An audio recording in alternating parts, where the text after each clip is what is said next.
El pueblo ecuatoriano está cansado de vivir con miedo. Durante la ceremonia de aniversario del ejército, su comandante Fernando Haddad aseguró que las guerras contra el narcotráfico, la minería ilegal y la corrupción son a largo plazo y pidió apoyo y reformas legales. 3 cantones se suman a la lista de ciudades en emergencia por el invierno. En Manabí, Santa Ana amaneció con 10 cuadras bajo el agua.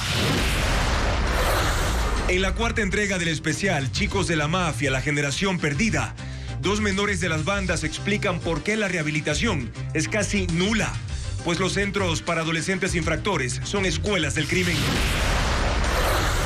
La reforma constitucional para autorizar las bases militares extranjeras será heredada por la nueva Asamblea, que tendrá que hacer el segundo debate, pues el correísmo dilató los plazos más allá de lo previsto.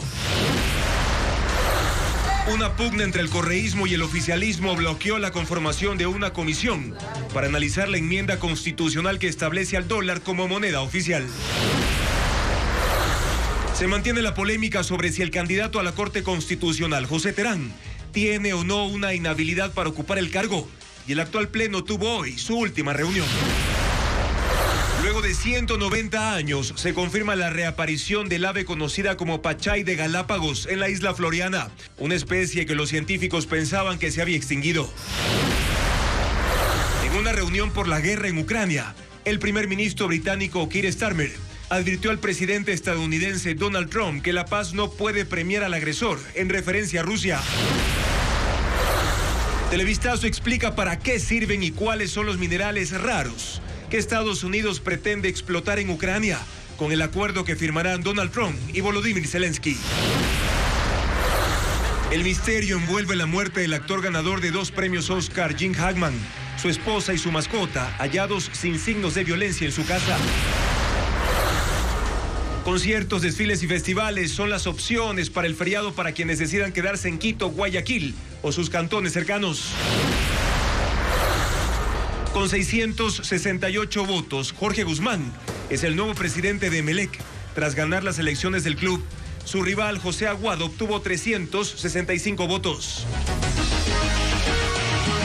¿Qué tal, amigos? Comenzamos con el desarrollo de la información aquí en Televistazo Estelar. Bienvenidos. Este jueves el ejército conmemoró los 196 años de la batalla de Tarqui y el Día de la Unidad Nacional.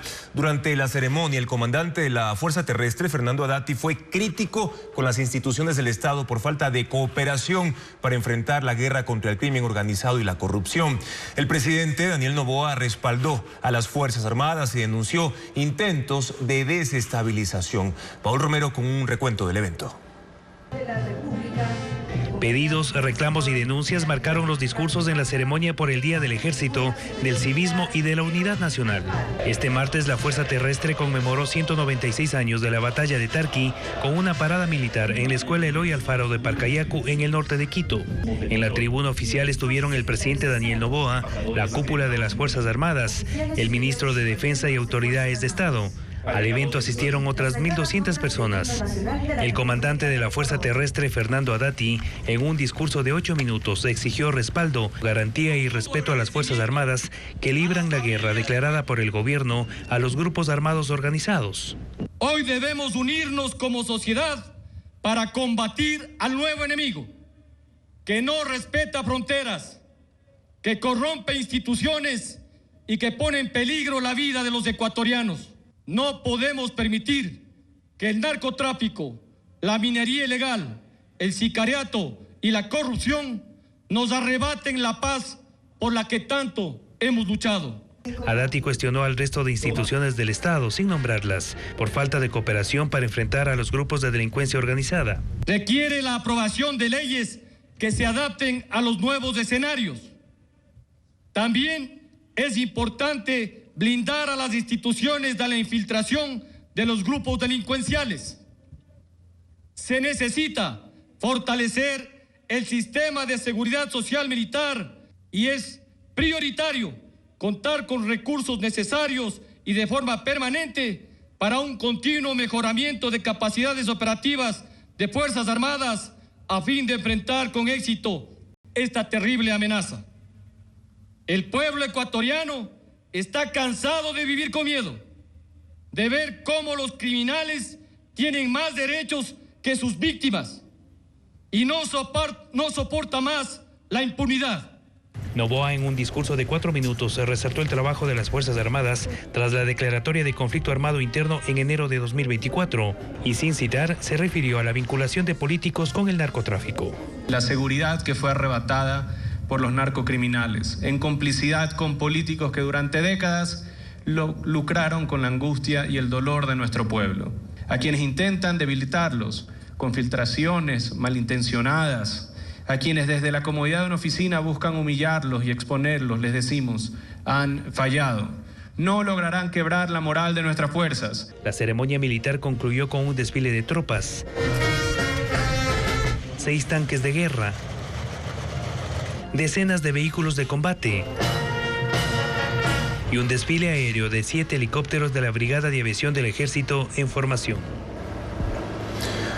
La reforma constitucional para el establecimiento de bases extranjeras en el país pasó ya el primer debate. Sin embargo, se cortó con solo 4 intervenciones en medio de las diferencias entre correísmo y el oficialismo. Patricio Díaz informa que el segundo debate será tratado ya por la nueva Asamblea. El primer debate sobre la reforma parcial de la Constitución para el establecimiento de bases militares en el país duró 30 minutos, más 20 que utilizó Gisela Garzón del correísmo como presidenta de la comisión que tramita el tema. La sesión se vio interrumpida por las diferencias entre la Revolución Ciudadana y el oficialismo. Solo hubo 4 intervenciones y la presidenta Veloz suspendió la sesión y pidió se prepare el informe para segundo debate. El oficialismo cuestionó que no se le haya dado la palabra en el Pleno, cuando es el bloque proponente, y acusó al correísmo de querer alargar el trámite de la reforma, dilatando el primer debate 2 meses y ahora proponiendo un tiempo adicional a los 90 días que tienen para el segundo debate. Necesitamos de cooperación internacional para poder enfrentar este fenómeno del crimen organizado transnacional, pero es evidente que la Revolución Ciudadana actúa mediante su agenda electoral y política. Fue Gisela Garzón quien planteó la posibilidad de una prórroga, a pesar de que esta asamblea ya no alcanzará a aprobar o negar la reforma. Para que el siguiente periodo tenga tiempo de conformar una nueva comisión y de avanzar con el informe para segundo debate cumpliendo los plazos. Y así no se incumpla el dictamen de la Corte Constitucional respecto a esto. Es una alternativa. La Revolución Ciudadana mira así hacia la nueva asamblea, donde el escenario actual de apoyo a la reforma cambia. Porque si el correísmo y Pachacuti confirman una alianza, les daría falta un voto para negar el cambio constitucional. Las 2 bancadas se han mostrado en contra del establecimiento de bases militares extranjeras en el país. Y el ministro del Interior, John Reinberg, asegura que sigue en revisión el cambio en la cúpula policial. Desmintió que haya pugnas en el interior de ese organismo. Lo dijo al salir de una comparecencia de la Asamblea Nacional. No existe alguna separación ni entre los generales, ni los generales con el ministerio. Lamentablemente, por la época electoral que estamos, cualquier cosa que se diga van a aprovechar para tratar de hacer algo muy grande. No se dejen engañar, son noticias falsas, estamos unidos, estamos trabajando, vamos a salir con un plan de trabajo bastante bueno, bastante efectivo. Confíen en la Policía Nacional y confíen en este ministro que nos estamos jugando todo. Yo no voy a permitir que primero me pongan tiempos ni me pongan presiones para tomar las decisiones que van a ayudar al país. Lo que yo haga o decida en conjunto con el señor presidente va a ser informado en su momento. Lo que no significa que hay que temer, ni deben tener temor los generales ni la población.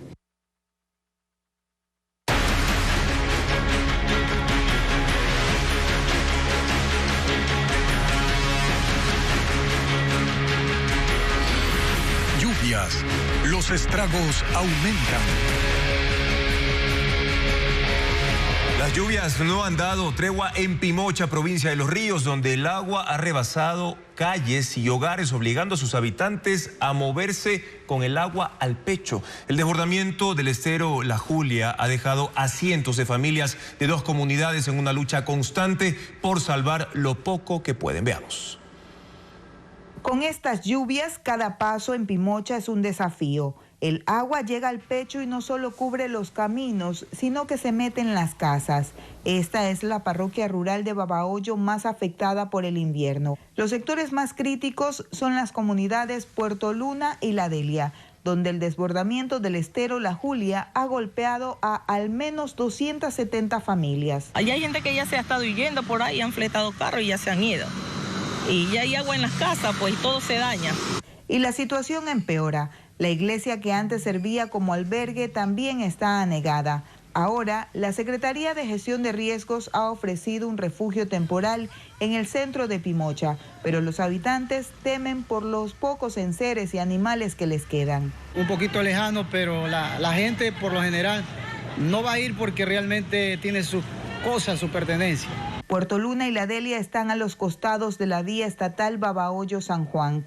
El agua ya llegó a la carretera, aunque hasta ahora solo ha cubierto un tramo de 20 metros. Más adelante, una decena de familias se ha instalado en los sectores secos de la vía para escapar de la inundación.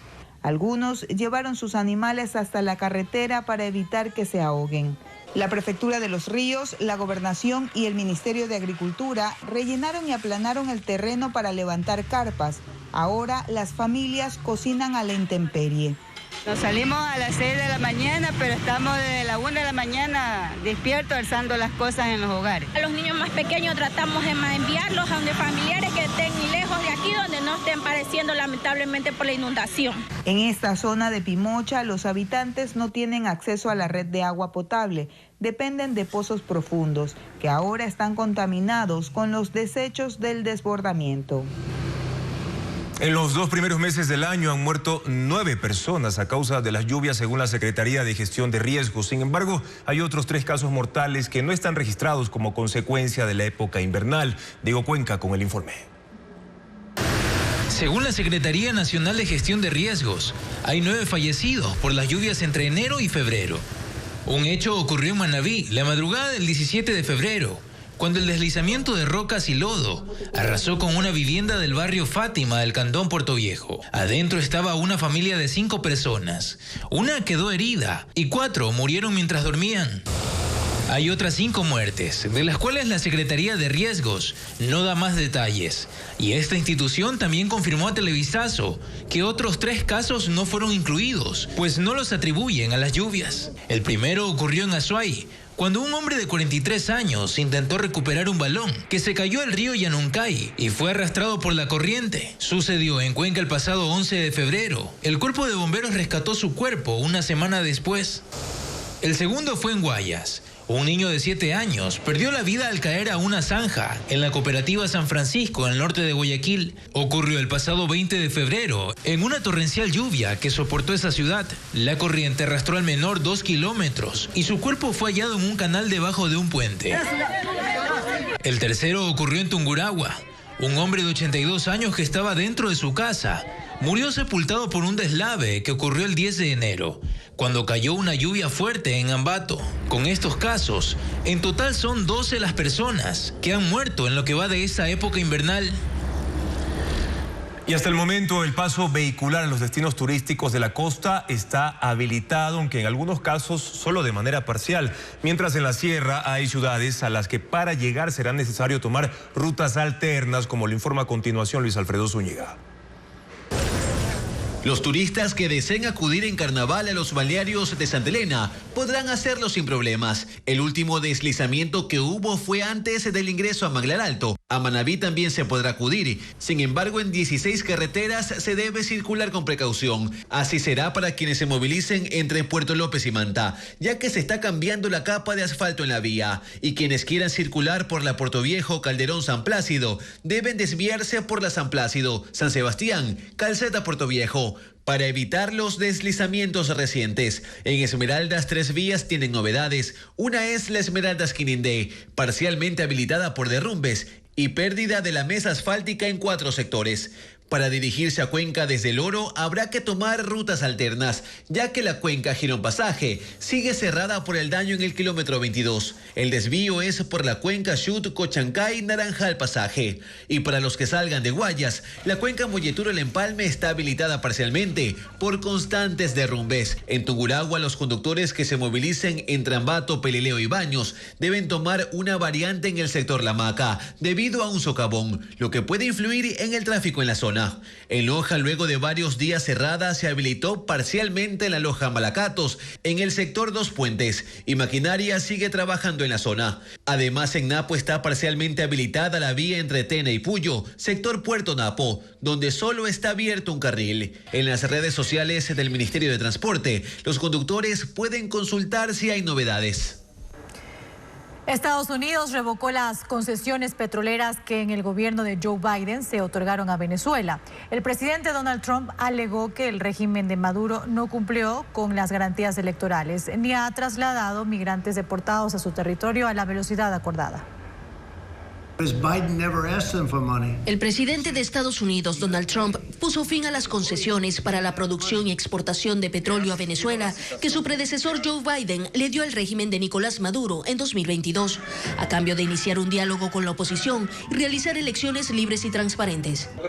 Pero eso no pasó y Trump revocó la medida en un mensaje en su red Truth Social. Tiene que ver con las concesiones electorales dentro de Venezuela que no han sido cumplidas por el régimen de Maduro. Además, el régimen no ha estado transportando a los criminales violentos que enviaron a nuestro país de regreso a Venezuela al ritmo rápido que habían acordado, escribió. Su decisión entrará en vigencia el sábado 1 de marzo. Trump no mencionó la empresa Chevron, pero su medida revocaría la licencia que le permite a esa petrolera operar en Venezuela. Y el régimen no tardó en reaccionar. Aquí va David contra Goliat. A Venezuela no se le toca, a Venezuela se le respeta. Y tenemos que hacer respetar a nuestro país para seguir, marchando. El cese de operaciones de Chevron en Venezuela representaría un duro golpe para la economía del país caribeño, que tuvo un respiro económico con el alivio de las sanciones. La operación de la petrolera estadounidense está asociada al aumento de la extracción de crudo en un 70%. Y aunque Venezuela en teoría no tenía acceso a las ganancias, se benefició con la generación de empleos y el movimiento de divisas en el mercado interno. El cierre de la oficina de la Agencia de Estados Unidos para el Desarrollo Internacional, USAID, concluye hoy y el gobierno de Donald Trump le dio 15 minutos a los trabajadores que aún quedaban para que desalojen las dependencias de la sede en Washington, D.C. Los empleados dijeron que todo el proceso ha sido muy irregular en medio de la falta de comunicación efectiva, pues sus correos electrónicos oficiales fueron cerrados sin previo aviso. El gobierno acusó a la agencia de estar manejada por un puñado de lunáticos radicales. Le cortó el financiamiento en un 92% y algunas de sus funciones son ahora controladas por el Departamento de Estado. La medida afecta a unos 2.000 empleados en los Estados Unidos. El campo Sacha, el más productivo del país, está valorado por cerca de 15.000 millones de dólares según una auditoría internacional. Ese espacio, operado por Petroecuador, espera una decisión del Comité de Licitación Hidrocarburífera para pasar a manos privadas. La ministra de Energía, Inés Manzano, dijo este miércoles que una decisión sobre la concesión del campo Sacha, el más productivo del país, a un consorcio privado, se dará a conocer luego de una reunión de gabinete. No dio fecha. Para delegar la explotación al consorcio chino-canadiense, el gobierno requiere de una resolución del Comité de Licitación Hidrocarburífera. La decisión se espera desde el martes. Pero ya vamos a hacer una rueda de prensa sobre eso, por eso no me quiero anunciar anticipadamente. ¿Cuándo daría más o menos?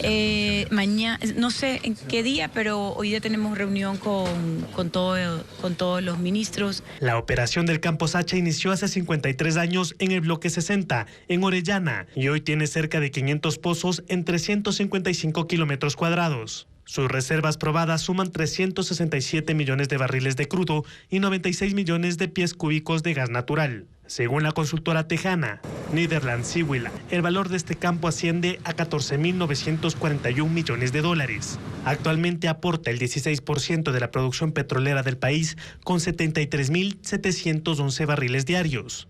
Le siguen Auca con cerca de 72.000 barriles, Shushufindi con cerca de 55.000 y el ITT con casi 46.000 barriles. Aparte de su alta producción, su atractivo es sobre todo por la calidad del crudo y el mayor retorno de inversión. El campo Sacha es conocido como la joya de la corona. La producción bajo la administración de Petroecuador ha mejorado en los últimos 4 años, pasando de 63.000 barriles a 77.200 barriles al día.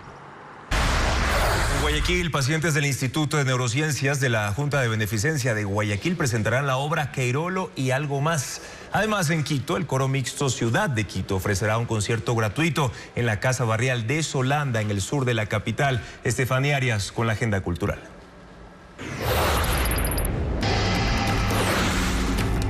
Son 18 obras inspiradas en piezas antropológicas que estaban guardadas en cajas de chocolate en un museo británico. El confite, de la artista Pamela Ceballos, una muestra pictórica que se inauguró en el Museo del Cacao en Guayaquil y que invita al espectador a jugar con palabras, el espacio e historias, curada por Yada Luzardi. La exposición gratuita estará abierta hasta el 8 de mayo, de martes a domingo, de 10 de la mañana a 5 de la tarde. Una obra de comedia y drama que trata muy de cerca el tema de la dependencia a sustancias psicoactivas y la hipocresía tan arraigada a las redes sociales. Queirolo y algo más será interpretada por pacientes de la Unidad de Conductas Adictivas UCA del Instituto de Neurociencias de la Junta de Beneficencia de Guayaquil, dirigida y escrita por Marcelo Gálvez. La única función será en el auditorio del instituto este viernes 28 a las 18 horas. El ingreso es libre.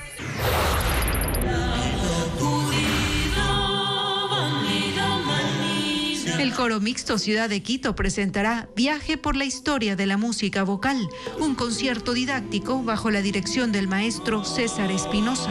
En el año 3122, donde la inteligencia artificial domina, la protagonista describe que la música es clave para la felicidad y junto con el público explorará su impacto en la humanidad. El espectáculo gratuito será este viernes 28 en la Casa Barrial de Solanda, en la capital, a las 18 horas. La actual conformación de la Corte Constitucional se despidió hoy en su última sesión del Pleno. En pocos días, 3 de los 9 magistrados serán reemplazados, lo informa Jacqueline Rodas. A manera de despedida, el Pleno de la Corte Constitucional tuvo este jueves su última sesión. En contados días, 3 de los 9 jueces saldrán por sorteo para ser reemplazados por otros 3 que ganen el concurso. Una ocasión, probablemente la última, en la que me quepa el enorme honor de hablar en representación de las magistradas y magistrados de la Corte Constitucional del Ecuador. El presidente Alí Lozada agradeció a sus compañeros y los nombró uno por uno. La vicepresidenta Carmen Corral dio un mensaje a los que están por llegar. Los 3 nuevos jueces que asumirán funciones en los próximos días deben sumarse a la construcción de este proyecto, este compromiso de fortalecer la institucionalidad y resistir a los embates mediáticos, políticos, sociales, pandémicos. Esta es la actual conformación de la Corte Constitucional. Los jueces que se quedan, al menos hasta 2028, son Alejandra Cárdenas, Joel Escudero y Richard Ortiz. Los 6 más antiguos entran a sorteo y 3 de ellos dejarán la Corte: Alí Lozada, Carmen Corral, Enrique Herrería, Carla Andrade, Daniela Salazar y Teresa Núquez. El sorteo se hará cuando la comisión a cargo del actual concurso notifique el resultado y entregue los nombres de los ganadores. Y el Consejo de la Judicatura informó que José Luis Terán, virtual juez de la Corte Constitucional, no está inhabilitado para ejercer un cargo público. De hecho, envió un oficio al Ministerio de Trabajo con documentos para levantar el impedimento.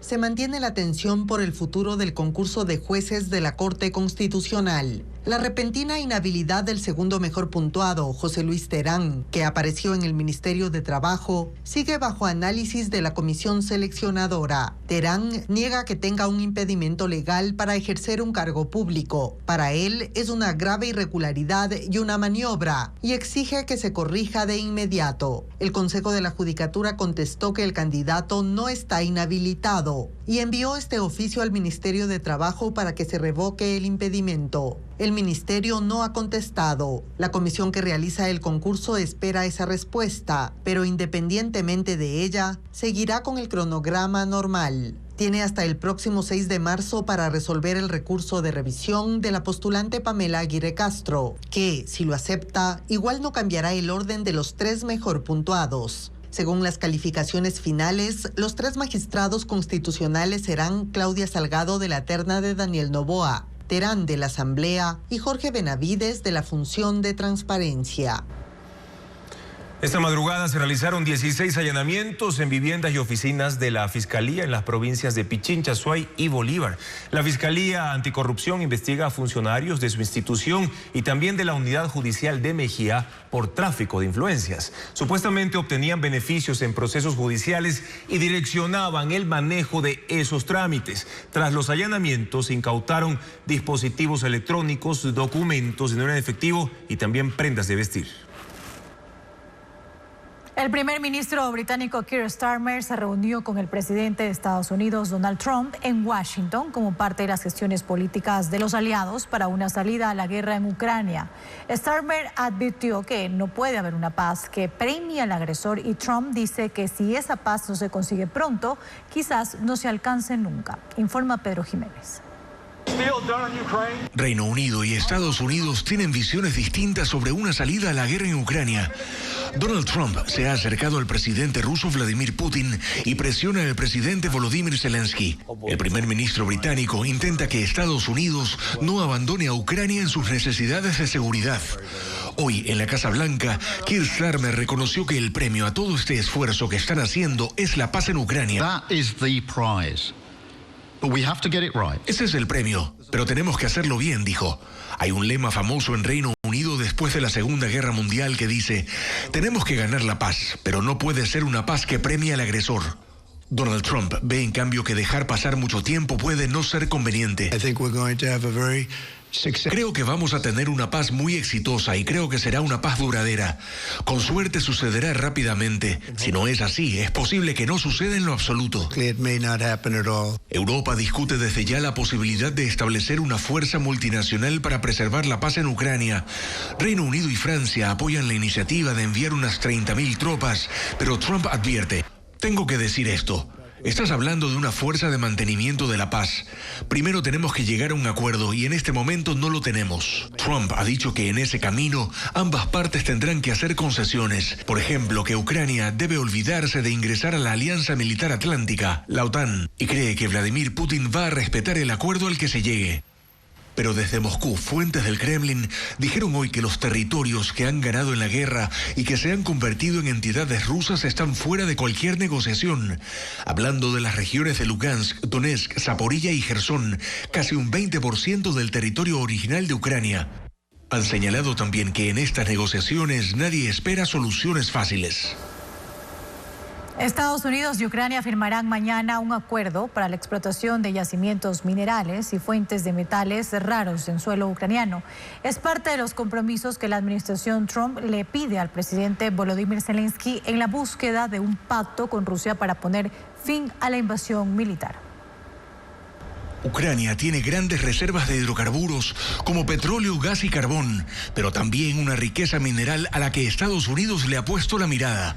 Son metales que se aplican en la producción de energías limpias, paneles solares, energía eólica y otros usos en los que China, por ejemplo, lleva la delantera. Y Donald Trump busca diversificar las cadenas de suministros de esos minerales críticos. Estados Unidos ha identificado 50 y Ucrania tiene al menos 20 de ellos. Hay grandes yacimientos de titanio y circonio en buena parte del territorio. Son útiles para la fabricación de partes de aviones y sistemas de defensa, así como fuentes de grafito, material que se utiliza en baterías. En menor cantidad, uranio, usado para combustible en plantas de energía nuclear, y litio para baterías recargables y vehículos eléctricos. También están los llamados metales de tierras raras, como el iterbio, que se utiliza en rayos láser infrarrojos y fibra óptica, o el antano, para vidrios especiales y la refinación de petróleo. Algunas de esas reservas, sin embargo, están en tierras ahora invadidas y controladas por Rusia. Respecto a la cantidad real de reservas, no hay información clara reciente. Analistas aseguran que las referencias más cercanas datan de la era soviética. La pretendida explotación de esos recursos por parte de Estados Unidos espera que se ratifique con el acuerdo que mañana deben firmar los presidentes Trump y Zelensky. El gobierno ucraniano ha dicho que con los ingresos se fortalecerá un fondo de inversión para la reconstrucción después de la guerra. Pero además Zelensky exige que la administración Trump otorgue garantías para la seguridad del país que alejen la posibilidad de una nueva acción militar rusa en el futuro. El parte médico de hoy sobre la salud del Papa dice que se ha alternado el suministro de oxígeno con alto flujo y momentos de descanso y que se van a necesitar más días de estabilidad clínica. Dice que se alimenta bien, tiene buen humor y que en la tarde se unió a un momento de oración en la capilla del apartamento privado que ocupa en el hospital del Policlínico Gemelli de Roma. Un cohete SpaceX Falcon 9 se levantó desde Cabo Cañaveral en Florida. Lleva un aterrizador lunar llamado Athena, fabricado por máquinas intuitivas. El aterrizador se separó del cohete y se espera que llegue a la Luna en una semana. Una vez allí, medirá gases del suelo lunar cerca del polo sur de la Luna. También disparará luces láser a cualquier nave espacial entrante para darle un punto de referencia permanente en la superficie lunar. Y la Suprema Corte de Justicia de México falló a favor de una elefanta africana y obliga al Estado a garantizar su bienestar.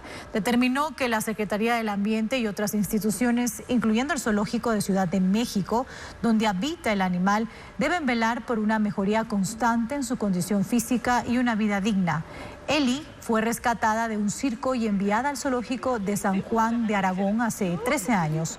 Tiene problemas de salud por los años de maltrato y depresión por estar sola y es conocida como la elefanta más triste del mundo. Y científicos hallaron en la isla Floriana de Galápagos una ave endémica que se creía extinta hace 190 años. Se trata del pachay de Galápagos, que fue visto por primera vez en 1835 por Charles Darwin, como lo informa Luis Alfredo Zúñiga. El primero en documentar a Lateralus spilonota fue el científico más relevante en la historia de las Islas Galápagos, Charles Darwin. Ocurrió en 1835, mientras recorría la isla Floriana. Mejor conocida como pachay de Galápagos, es una pequeña ave endémica de esta isla, de no más de 45 gramos, plumaje gris, dorso marrón y ojos rojos. Pasaron 190 años sin otro registro del pachay en Floriana, por lo que se creyó que estaba extinto en esta isla, aunque sí hubo escasos avistamientos en otras islas del archipiélago, hasta que guardaparques del Parque Nacional Galápagos, científicos de la Fundación Charles Darwin y la Fundación de Conservación Jocotoco confirmaron lo que consideran un hito para la restauración ecológica. El pachay de Galápagos fue redescubierto en 3 sitios de Floriana durante el monitoreo anual de aves terrestres. Los ornitólogos en sus viajes a Floriana lo escucharon, grabaron y finalmente le tomaron una fotografía. Científicos señalan que el proyecto de restauración que se ejecuta en Floriana fue clave. A finales del 2023 empezó la eliminación de especies invasoras, como roedores y gatos ferales, para dar un entorno más seguro a las especies nativas, acción que dicen ha dado resultados. Pensamos que el pachay o llegó de nuevo a la isla por sus propios medios o siempre estuvo aquí, pero en números súper bajos. Eso va a ser un misterio hasta tener muestras genéticas. Ahora los científicos se proponen iniciar dichos estudios. En Cuenca, la policía detiene a un sospechoso de tener nexos con el Estado Islámico. En el operativo participaron agentes de España. Y en Guayaquil se capturó a 2 mujeres por estafa y también tráfico de migrantes. Merlin Ochoa informa que el allanamiento se ejecutó en coordinación con la Embajada de los Estados Unidos. En el norte de Guayaquil, 2 mujeres fueron detenidas y son investigadas por los delitos de estafa y tráfico ilícito de migrantes. Según los agentes, son parte de una organización delictiva que operaba hace más de un año bajo la fachada de una agencia de viajes. Se dedicaban a la captación de personas a quienes les ofrecían, con engaños, llevarlas de manera regular hacia los Estados Unidos, con visas y pasaportes originales, a cambio de un pago previo entre entre $5,000 y $8,000, pero finalmente todo era una estafa. 5 meses duró la investigación que tuvo la cooperación de la Embajada de los Estados Unidos. Un primer registro determina que son 25 las personas afectadas.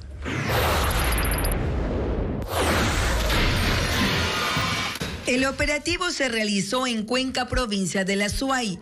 Los uniformados capturaron a este ecuatoriano que, según la policía, tiene vínculos con el grupo yihadista Estado Islámico y por medio de redes sociales publicaba que tenía la intención de atentar contra embajadas extranjeras en el Ecuador, especialmente la española. La operación de 5 meses fue liderada por la Policía de Ecuador, pero contó con la cooperación de la Policía de España y sus agentes participaron en la captura. El detenido de 45 años también tiene nacionalidad española. Regresó a Ecuador en el 2021 y aquí tiene antecedentes penales por robo, pero ahora será investigado por terrorismo. Esta cámara de seguridad captó el momento cuando un trabajador de una empresa de alimentos fue asesinado por un joven quien le propinó 5 tiros. El hecho ocurrió la tarde de ayer en el Cantón Durán. Tras el crimen, los uniformados capturaron a este hombre, a quien le decomisaron un arma similar a la que usa la policía, más de 20 municiones y una alimentadora con capacidad para 50 cartuchos. Según el comandante de Durán, hace una semana el detenido cumplió 18 años. Continúa cerrado el puente internacional de Rumichaca, donde indígenas del sur de Colombia mantienen una protesta tras la destrucción de 2 puentes informales que utilizaban para acceder a Ecuador. Exigen su reconstrucción mientras el bloqueo impacta el comercio y también el tránsito en la frontera. Paula Andrade con más del panorama en esa zona.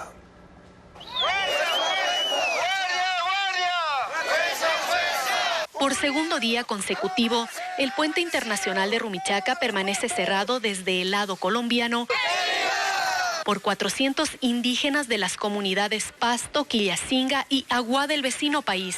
La manifestación responde al derribo de 2 puentes sobre el río San Juan, frente a las parroquias El Chical y Maldonado de Tulcán. Estos pasos informales fueron destruidos con explosivos por las Fuerzas Armadas de Ecuador para frenar el tráfico de droga, armas y minería ilegal. Pero según los comuneros, estas estructuras de madera y zinc, construidas mediante mingas, eran su única vía de acceso a centros de salud, escuelas y comercios en Ecuador, ya que del lado colombiano solo cuentan con un sendero que les toma 16 horas para llegar a la población más cercana. Para reabrir el paso en Rumichaca, exigen a los gobiernos de Ecuador y Colombia la reconstrucción y legalización de los puentes. La libre movilidad dentro de nuestros territorios ancestrales, en el cual nos comunicamos con nuestra hermana República del Ecuador. Mientras tanto, las pérdidas económicas en la frontera se acumulan. La Asociación de Transporte Pesado del Carchi estima que por cada día de cierre, el comercio internacional y local pierde $2 millones. El impacto en el transporte de carga también es significativo. 200 camiones han dejado de cruzar por Rumichaca, 20 tractomulas están varadas en la frontera, mientras que el resto de transportistas ha optado por desviar su ruta hacia el puente internacional de San Miguel en Lago Agrio. Las pérdidas aumentan con cada hora de cierre. Se ha activado un corredor humanitario para el tránsito de ambulancias, personas con discapacidad y de la tercera edad.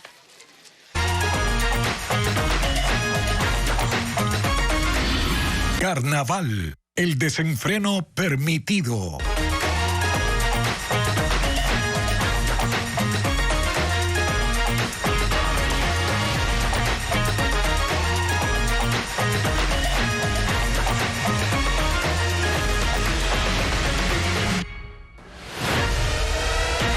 Para el feriado de carnaval hay distintas opciones en las grandes ciudades como Quito y Guayaquil, desfiles y conciertos. Veámoslos en el siguiente reportaje. Quienes decidan quedarse en Guayaquil también disfrutarán del carnaval. A las 11:30 de la mañana del sábado habrá un evento artístico en la calle Panamá. Más tarde, a las 3, se realizará el desfile a lo largo del Malecón Simón Bolívar. Y a las 7 de la noche, en la concha acústica del Parque Samanes, habrá un concierto internacional con Papaya Dada, Joey Montana y más artistas. En la Plaza Cívica Carlos López Jiménez de San Borondón, cantón aledaño Guayaquil, se elegirá la reina del carnaval el sábado 1 de marzo a las 4 de la tarde. En esta plaza habrá conciertos durante todo el asueto, desde las 3 de la tarde, incluyendo la orquesta Los Selectos, Aguilar y su orquesta, entre otros. Mientras en Daule el 1 de marzo en el sector de la urbanización La Joya, se dará el Festival de Colores desde las 10 de la mañana. La orquesta Los Selectos se presentará en la Plaza Gastronómica de la Parroquia Naupé desde el mediodía del domingo. Y el martes 4 de marzo habrá un festival de espuma en el que se presentará la agrupación Tierra Canela y más artistas desde el mediodía en la Plaza Gastronómica La Playita. Quienes se queden en Quito pueden acudir a El Cayumazo, que se realizará el domingo en Pifo a las 9 de la mañana. También se realizará la 10ª edición del Carnaval Quiteño, con un desfile que parte del Parque Matobelle a las 10 de la mañana, mientras el lunes 3 de marzo el Parque Arbolito será la sede del concierto de la Sonora Dinamita, Tropical Swing y más. Además, el lunes 3 y martes 4 de marzo, el Museo de la Ciudad, del Carmen Alto, Interactivo de Ciencia y Yacu Parque Museo de Agua solo cobrarán $1 a sus visitantes y el Centro de Arte Contemporáneo tendrá entrada libre. Cerca de Quito, en Machachi, se prepara el Cascaronazo Carnavalero el sábado desde las 9 de la mañana con la participación de 4.000 artistas, desfiles y conciertos. Mientras en Cayambe será el desfile carnavalero a las 10 de la mañana del domingo y a las 3 de la tarde en el Parque La Romana se presenta la agrupación Los Jarcas. Agenda amplia para quienes no viajen en carnaval. De igual forma, Ambato ya se alista para una de sus celebraciones más emblemáticas, la fiesta de la fruta y de las flores. Con los talleres en plena actividad, los artesanos ya dan los últimos retoques a los 19 carros alegóricos que protagonizarán el desfile. Además, delegaciones estudiantiles han dedicado meses de preparación para participar en el evento. Los últimos retoques están en marcha. 19 carros alegóricos toman forma en los talleres de Ambato, listos para desfilar en la fiesta de la fruta y de las flores el próximo domingo. Detrás de esta creación hay un equipo de 50 artesanos que trabajan en su elaboración desde noviembre. Todo comienza con la construcción de bases metálicas sobre plataformas móviles. Luego, capas de cartón, espuma flex, sacos y papel moldean los diseños previamente aprobados por el Comité Permanente de las Fiestas. A partir de ahí, la transformación es meticulosa, con elementos naturales. Este año se utilizaron 20.000 flores de crisantemos, alelías, claveles y rosas en múltiples tonos, 100 quintales de frutas frescas, 5.000 panes y 95 sacos de granos secos. Las estructuras representan íconos de la ciudad, como el Parque 12 de Noviembre, con su emblemático monumento a la Independencia, o el Parque Juan Montalvo, con la figura del Cervantes de América y sus 4 musas, todos con mecanismos de movimiento que le dan un toque dinámico al desfile. Nosotros ahorita estamos ya en esta última semana, que es la semana la más complicada de todas, porque nosotros debemos de empezar con todo lo que es el tema de flores y frutas, ¿ya? Debido a que son elementos perecibles. Y para la tradicional ronda nocturnal del lunes 3 de marzo, los carros alegóricos incorporan 100 metros de luces LED de colores. O sea, nosotros como norma nos permiten hasta el 30% del vehículo con granos, que es lo que se ubica, y el resto es con flores. Bueno, otras cosas que se analizan también es el tema del peso de la estructura, para que puedan desarrollarse continuamente y no se queden varados, ya que los carros alegóricos tienen movimientos. Además, 19 delegaciones estudiantiles se preparan para acompañar a estas carrozas con coreografías que han ensayado durante 3 meses. Bailarán ritmos nacionales e internacionales en presentaciones de 45 minutos. Entre ellos están los 40 estudiantes de la unidad educativa Juan Benigno Vela, que han intensificado sus ensayos a 3 horas diarias. Su puesta en escena rinde homenaje a la fortaleza de los ambateños tras el terremoto de 1949. Así, Ambato se alista para recibir a cerca de 400.000 visitantes en una fiesta que celebra la abundancia, el arte y la identidad de su gente.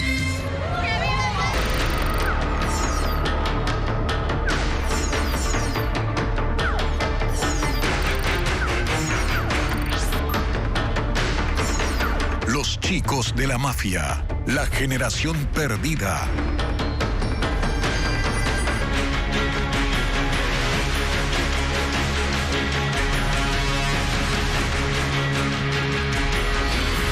Lluvias, los estragos aumentan.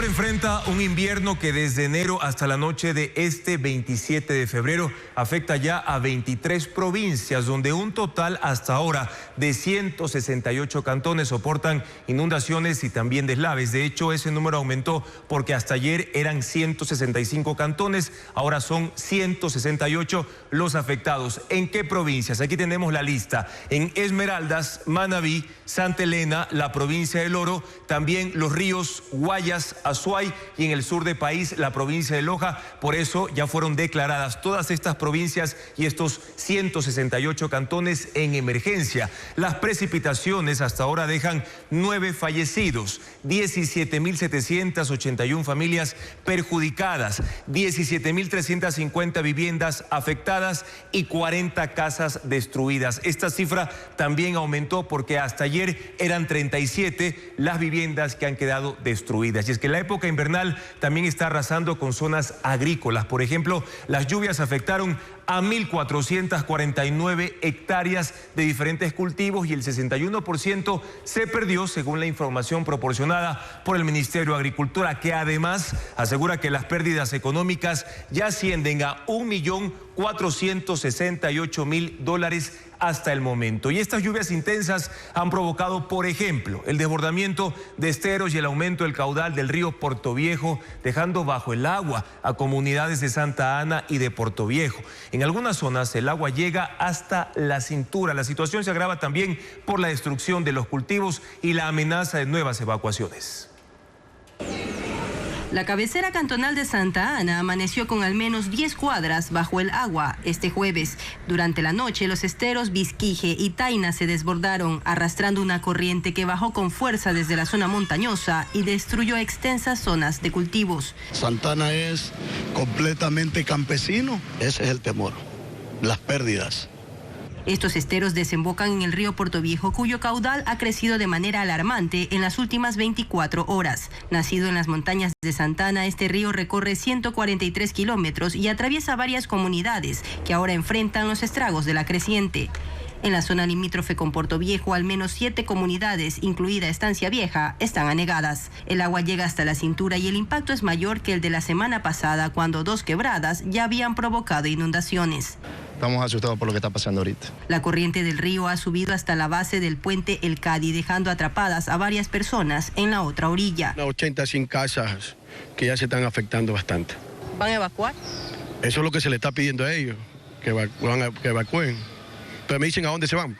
Mientras tanto, bomberos de Portoviejo monitorean el nivel del agua del río a la altura de la parroquia Colón, donde ya supera los 7 metros de profundidad. Además, en el centro de Portoviejo, el desbordamiento del río ha alcanzado los alrededores del Parque Las Vegas. El agua está a punto de cubrir las bancas de las veredas regeneradas y varios habitantes han comenzado a evacuar. De igual forma, las torrenciales lluvias afectaron a comunidades rurales y barrios de 4 cantones de la costa ecuatoriana. Las inundaciones afectaron a la terminal terrestre de Los Ríos, a 300 barrios de Machala y a comunidades de Santa Elena que hoy están incomunicadas. Diego Cuenca describe los estragos del invierno en las últimas horas.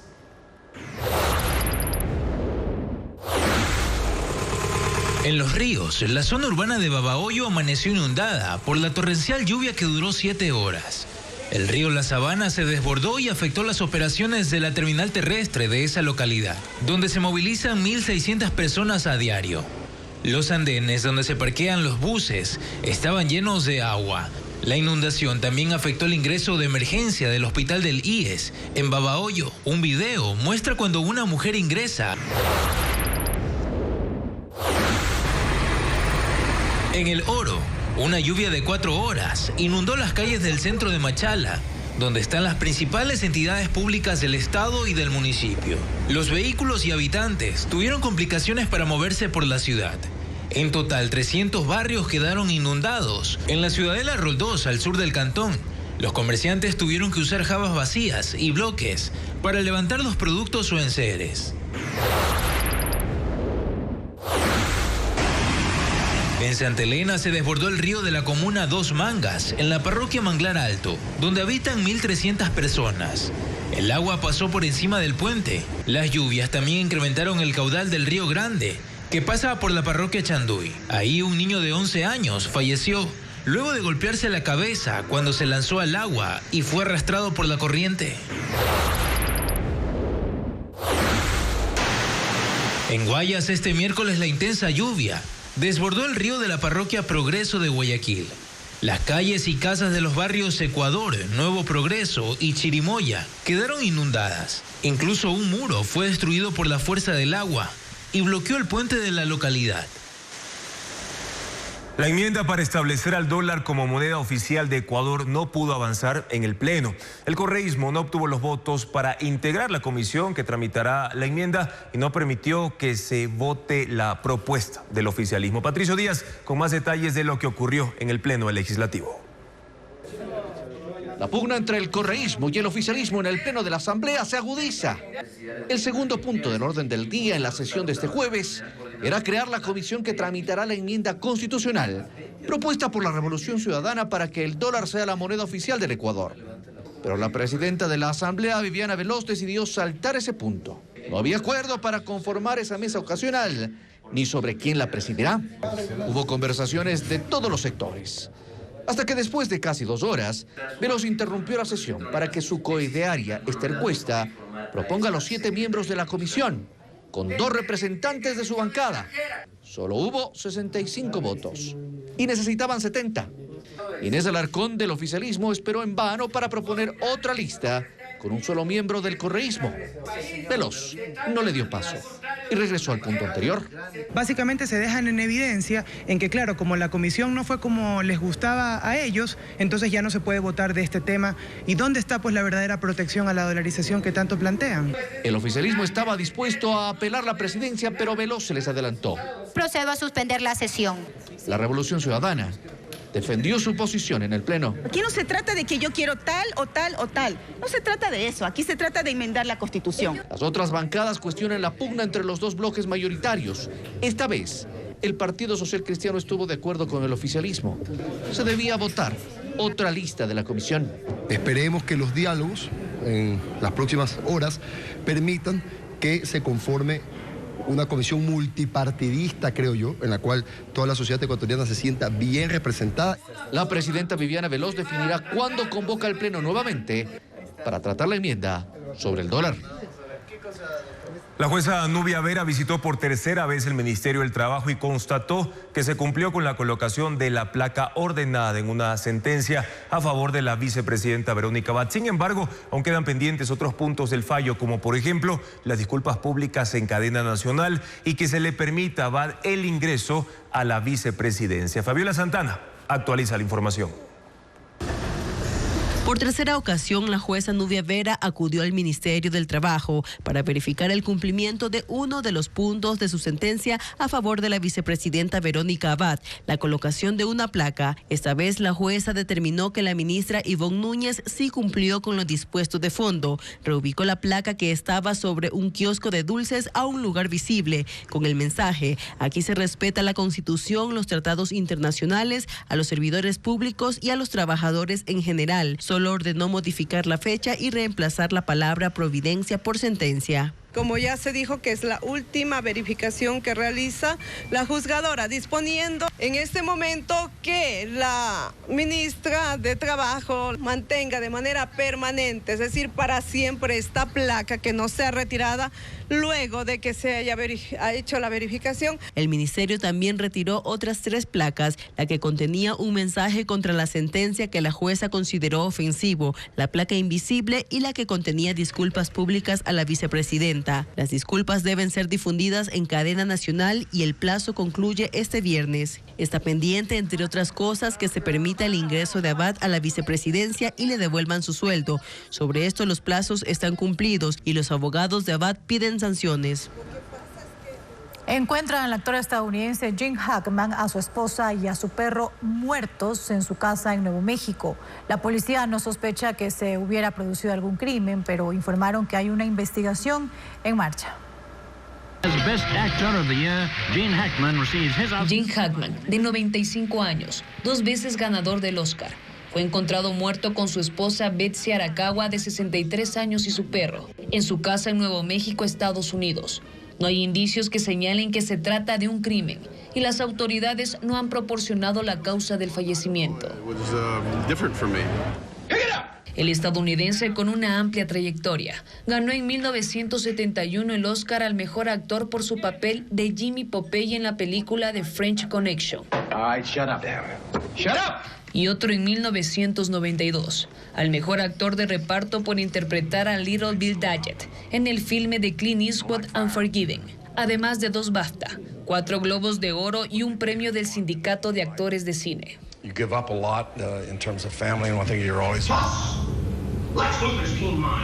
Entre sus papeles memorables está la del villano Lex Luthor en las películas de Superman en los años 1970 y 1980.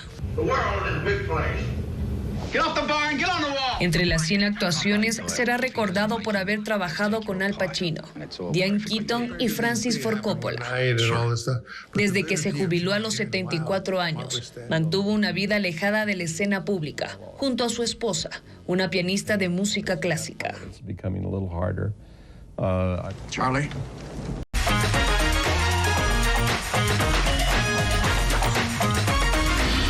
Carnaval, el desenfreno permitido. Atención, porque para el feriado de carnaval del próximo lunes 3 y martes 4 de marzo, los trámites bancarios, la revisión técnica vehicular y las agencias del registro civil tendrán algunas modificaciones. Además, el pico y placa, en caso de Quito, no se aplicará durante el feriado. Más detalles de varios servicios a continuación.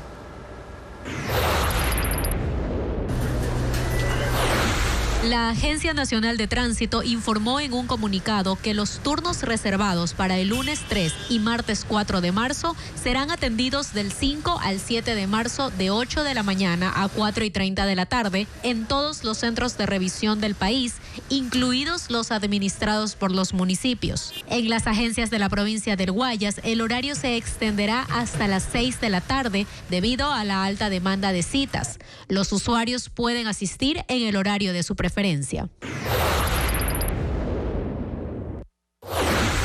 En Guayaquil, la terminal terrestre atenderá durante todo el feriado las 24 horas del día. Se esperan que más de 254,000 usuarios se transporten en las 87 cooperativas que ofrecen el servicio interprovincial y que realizarán cerca de 2.800 frecuencias hacia todo el país.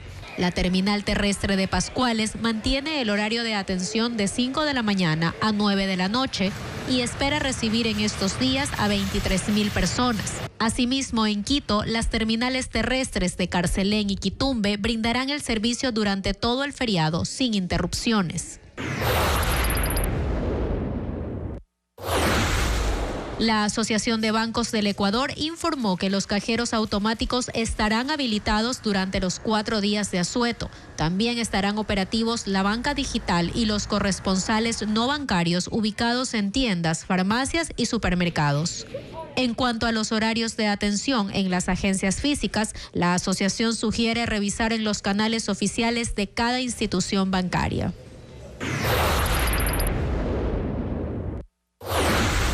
Con el decreto ejecutivo 542 se dispuso la reducción del IVA del 15% al 8% del 1 al 4 de marzo del 2025.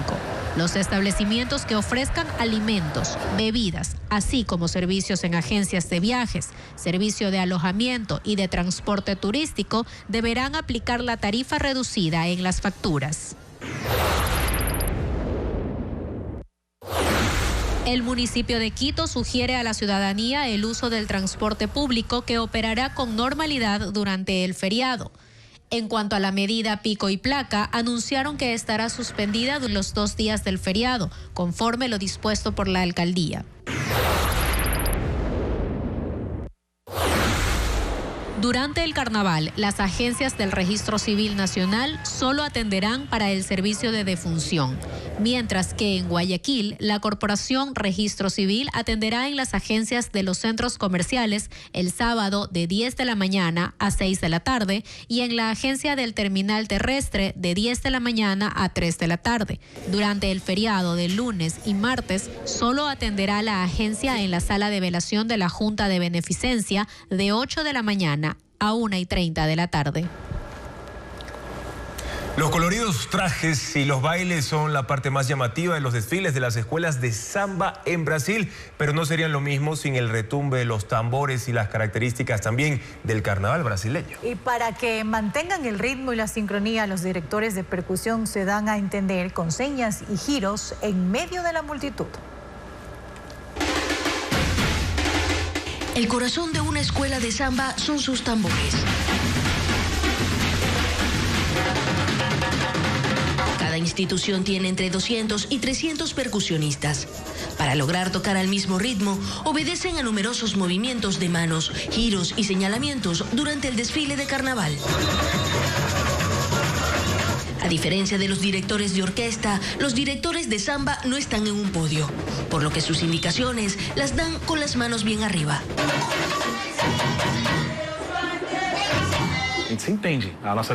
Nos entendemos, ese es nuestro idioma, dice Carlos Oliveira, conocido como Mestre Dudu. Tengo 16 directores en medio de la banda, en el núcleo. Levanto la mano y doy una señal que será repetida por todos ellos. Y el ritmista entiende, dice. Es todo un reto hacerlo mientras caminan en medio de una multitud de bailarines. Sin embargo, lo hacen cada año en el Sambódromo. El desempeño de las escuelas de samba es evaluado durante el desfile. Las danzas, los cantos y la armonía del conjunto se toman en cuenta. Gran parte de la responsabilidad cae en los tambores, que le dan su sonido característico a los carnavales de Brasil, que arrancan mañana viernes. Y Roberto Carlos enamoró a los ecuatorianos con su concierto en el Coliseo Rumiñahui en Quito. El brasileño regresó al país luego de 10 años. Además, la firma italiana Prada presentó su colección de invierno en el Milan Fashion Week. Las imágenes del evento y más noticias del espectáculo con Ana María Palacio. El brasileño Roberto Carlos en su concierto en el Coliseo Rumiñahui en Quito. Regresó al país luego de 10 años y no decepcionó.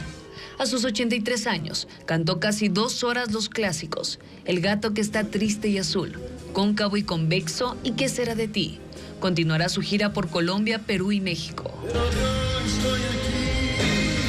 El concierto de Pink Floyd, filmado en 1972 en Pompeya, Italia, llegará a los cines el 26 de abril y será relanzado como álbum el 2 de mayo.